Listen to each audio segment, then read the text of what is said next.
नमस्कार जय Jagannath welcome back to my mini blog. आज मो ब्लॉग टी स्टार्ट करुच्ची रोसई घर टू देख पारुथिबे मु एबे रोसई करिबा पई पणस को काटी नौची।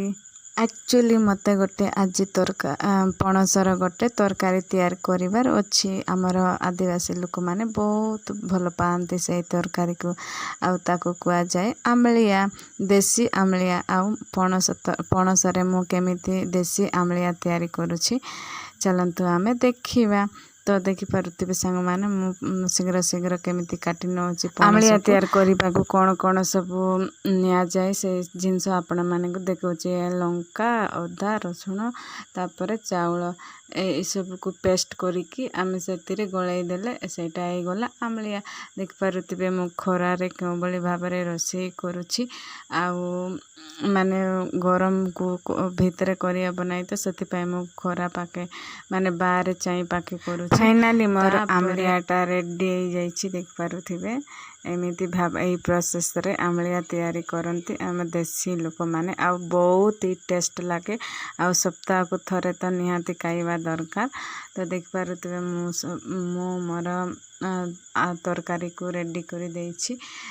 मु एबे जीबी गोबर पाई काईकिना घर टिके लिपा पोचा करिबा। फाइनली मो गाई घटरे आसिकी पहुंची जाइछि। देख पारुथिबे एई बळी भाबरे रहिछि जागाटा। आउ आपण माने बैक कैमरा रे देखंतु जागा केमिति अछि। सब गच्छ जाक भर्ती हेके अछि। एतिरे गाई माने एइठी खरा बेले बसंती।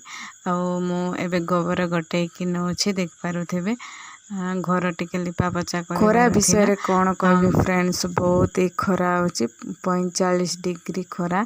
तो एबे एइठी गच्छ अछि सेति पय टिके आराम मिलुछि। आउ बहुत गरम गरम पवन भी आसुछि तथापि काम करबा को पड़िबो। तो देख पारुथिबे आमे शीघ्र शीघ्र आमे गोबर गटे नौछे। तापरे आमे गटे सारला परे आमे घर को एक्चुअली बहुत लोक को माने गोबर गटेबार अभ्यास नथिबो से मान को देखिले ही घृणा लागुथिबो। किंतु गाँ रे जो गोबर थिबो सेटा सेते भी गंधिया नुह सेटा टिके भल गोबर। देख पारुथिबे एटा होछि शाଳ मझी आर किलो होछि 30 टंका। एटा भी गोटांती लोक माने देख पारुथिबे एटा सब। तो मु एबे खरा पाई टिके गच्छ पाकरे आसी गली आ टिके नजारा को देखुथिली। देख पारुथिबे खरा केबळे भाबरे।